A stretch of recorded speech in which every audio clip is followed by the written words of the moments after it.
السلام علیکم۔ آج میں آپ کو کہانی سناؤں گی کووں کی دنیا۔ ایک دفعہ کا ذکر ہے، ایک کوا تھا، وہ بہت ہی شرارتی تھا، جو کسی کو اپنا کھانا نہیں کھانے دیتا تھا۔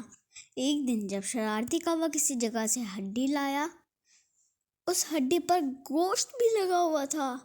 وہ ہڈی سے گوشت نوچ کر کھا رہا تھا۔ دوسرے کوے بھی ارد گرد جمع ہو گئے، وہ بھی اس ہڈی سے گوشت چبا کر کھانا چاہتے تھے۔ شرارتی کوا بہت تیز تھا۔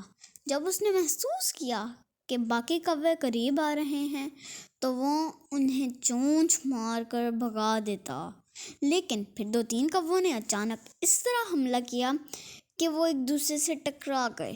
پھر نہ شرارتی کوے کو اور نہ حملہ آوروں کو کھانے کو کچھ ملا۔ تمام گوشت کھڑے تماشائی کووں نے کھایا۔